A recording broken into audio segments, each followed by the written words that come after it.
Hello la team et bienvenue dans ce nouvel épisode de mon podcast. Aujourd'hui, nous allons parler des personnes minimalistes. Nous allons parler des personnes qui se contentent de peu pour vivre et pour mieux vivre, hein. Alors, nous allons parler également des bienfaits d'être une personne minimaliste tout simplement. Si le sujet t'intéresse, reste avec moi pour la suite de la vidéo. En fait, être une personne minimaliste, c'est avant tout simplifier sa vie. C'est le fait de choisir, en fait, de se séparer du superflu pour vivre uniquement avec ce qui est essentiel, pour vivre uniquement avec ce qui est nécessaire, en fait. En réalité, la société dans laquelle nous vivons nous pousse à consommer toujours plus, au point de remplir nos maisons d'objets dont nous n'avons pas vraiment besoin, au point de remplir nos placards de vêtements que nous n'allons jamais porter, par exemple, et même au point de remplir nos frigos d'aliments, en fait, qui se retrouvent finalement à la poubelle, quoi. Voilà, être en fait une personne minimaliste, c'est arrêter de vouloir en fait gagner de l'argent dans le seul but de pouvoir s'acheter des nouveaux objets ou de nouvelles chaussures ou de nouveaux vêtements et tout. Adopter également un mode de vie minimaliste, c'est le fait de choisir tout simplement de moins dépenser, de moins consommer et de moins acheter en fait de choses. Mais en réalité, comment on devient une personne minimaliste? Quelles sont les étapes en fait à suivre pour transformer complètement sa façon de vivre et de consommer? Dans la suite de la vidéo, nous allons voir ensemble quelques étapes clés pour devenir une personne minimaliste, bien évidemment pour les personnes qui veulent le devenir, quoi. La plupart d'entre nous avons baigné depuis l'enfance dans la culture de la consommation et même de la surconsommation. Acheter, acheter et toujours acheter. Par exemple à Noël et pendant les anniversaires. À force de recevoir des cadeaux à ces événements-là tout le temps et de les collectionner et de collectionner en fait tous les objets qu'on reçoit, en réalité notre cerveau développe une addiction en fait pour ces objets. On devient alors dépendant des objets et on ne peut s'empêcher en fait d'en acheter encore et encore. Ces objets en fait nous font du bien en réalité et ces objets nous rendent heureux, plus heureux on va dire. Et en plus, entre vous et moi, hein, franchement, l'achat d'un objet est plutôt agréable. On est plutôt content lorsqu'on achète une nouvelle chaussure, un nouveau vêtement, par exemple, et tout. Et le truc, c'est qu'au fur et à mesure des années, on commence vraiment à accumuler ces objets-là. On s'entoure de plus en plus d'objets et comme on les garde tous, ils se multiplient, tout simplement. Du coup, on achète de plus en plus d'armoires, de coffres, de cartons pour pouvoir stocker en fait tous ces objets qu'on a. Et à chaque fois en fait qu'on rentre dans la chambre ou qu'on ouvre une armoire par exemple ou un tiroir, souvent on se dit mais pourquoi est-ce que j'ai tant de choses? Pourquoi est-ce que j'ai tant d'objets? Pourquoi est-ce que par exemple pour l'armoire, pourquoi est-ce que j'ai tant de vêtements en fait? Et souvent, on se retrouve avec tellement de vêtements, parfois que on ne sait même pas quoi porter en fait. Et de vous à moi, si tu n'avais que deux ou trois vêtements, tu saurais toujours quoi porter quoi. Mais lorsque tu te dis en fait, je ne sais même pas quoi mettre et tout, c'est parce que tu as tellement de vêtements que tu ne sais pas quoi mettre. Tu as l'embarras du choix en fait. Donc vraiment, pour ceux et celles qui veulent devenir minimalistes, déjà en fait, commencez par votre armoire. Demandez-vous en fait si vous avez trop de vêtements, trop de chaussures et tout. Et demandez-vous également, est-ce que vous portez réellement en fait tout ce que vous possédez? Est-ce que en fait toutes ces affaires que vous avez en fait vous les utilisez vraiment ou est-ce que vous n'avez jamais utilisé en fait ces affaires-là? Parce qu'il y a des gens qui ont tellement de vêtements que souvent même il y a des vêtements qu'ils ont achetés depuis un an, deux ou 2 ans et ils n'ont jamais porté en fait ce truc-là. Donc franchement. Donc, faites la même chose en fait avec les souvenirs que vous gardez depuis votre enfance en fait. Euh, est-ce que vous gardez, demandez-vous en fait, est-ce que vous gardez des vieux jouets d'enfants et tout?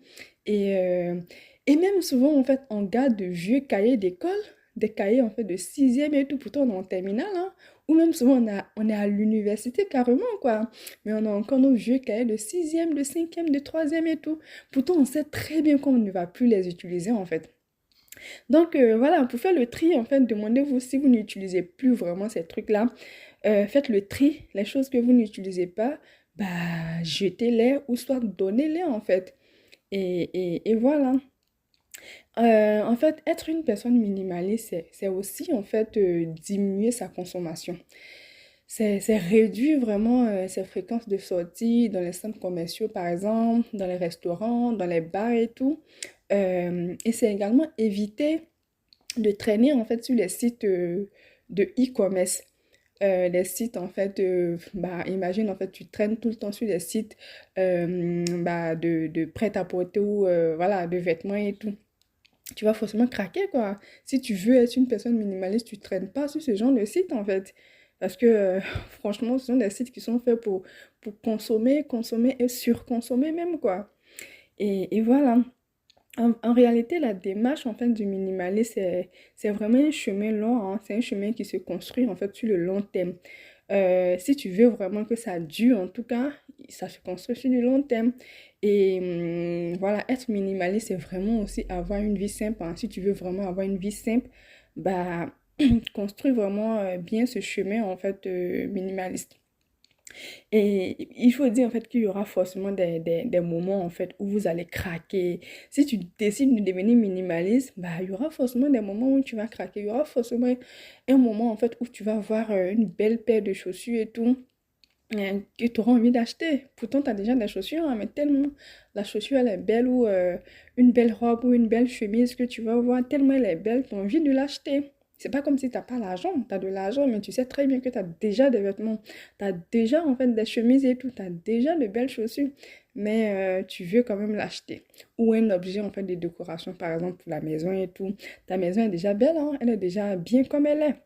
Mais tu vois un objet de décoration et tu veux l'acheter. Ce sont des moments en fait qui peuvent arriver et voilà. Il faut juste en fait se poser la question de savoir est-ce que j'ai vraiment besoin de cet objet-là. Si la réponse est non, bah vous ne l'achetez pas quoi. Et n'oubliez pas également que la plupart des gens achètent en fait les objets ou les choses et tout parce qu'ils se sentent mal dans leur peau, ou parce qu'ils s'ennuient, ou parce que ces personnes-là se sentent seules. Voilà. En général, les gens achètent en fait des choses dont ils n'ont pas besoin, tout simplement parce qu'ils ne sont pas bien dans leur peau, en fait. Et acheter, ça rend heureux souvent. Donc voilà. En tout cas, une fois que vous aurez goûté au mode de vie minimaliste, vous ne pourrez plus vous en passer en fait. Parce que le minimaliste, franchement, c'est le meilleur mode de vie, quoi. À mon avis, c'est vraiment le meilleur mode de vie. Et être une personne minimaliste ne se limite pas seulement à, au domaine, en fait, genre personnel ou juste à sa vie, en fait, à la maison. Ça peut s'étendre également sur le domaine du travail, des amis, des activités qu'on fait, des loisirs et même de la famille, quoi. Il faut toujours faire un tri, en fait, dans tout ce qu'on fait, en réalité. Le tri dans la maison, le tri dans les activités qu'on fait. Est-ce que cette activité que je fais là, je la fais juste parce que, voilà, ou je la fais parce que j'en ai vraiment besoin. Et voilà. Et même également au niveau des amitiés et tout, faire le tri, parce qu'il y a des gens qui ont tellement d'amis et souvent ce sont de mauvaises fréquentations en plus, ce ne sont même pas de vrais amis en réalité. Donc le fait de faire, imagine tu as 20 amis, mais à tous ces 20 amis-là t'apportent quoi en réalité en fait? Donc tu fais le tri, tu te dis mais voilà, souvent tu peux rester juste avec trois vrais amis quoi, trois amis en fait que tu aimes et que tu aimes et qui t'aiment également, voilà afin de passer des moments de qualité avec ces gens, en fait, ces vrais amis que tu aimes. Et voilà. Du coup, voilà, c'est un peu tout ce que j'avais à dire, en fait, sur le sujet minimaliste. Et je sais pas ce que vous en pensez, je sais pas si vous avez d'autres idées, d'autres conseils à donner pour être une personne minimaliste, d'autres bienfaits également qu'on peut avoir lorsqu'on adopte en fait ce mode de vie-là. Et n'hésitez pas en tout cas à me laisser tout ça en commentaire. Et moi, je vous dis à très bientôt, en tout cas pour un prochain épisode de podcast. Et n'oubliez surtout pas en fait à vous abonner à la chaîne. Je vois qu'il y a des gens en fait qui regardent la vidéo mais qui ne sont pas du tout abonnés. Abonnez-vous à la chaîne, likez les vidéos, mettez des commentaires, partagez la vidéo à vos proches et tout. Et à très vite. Bye bye.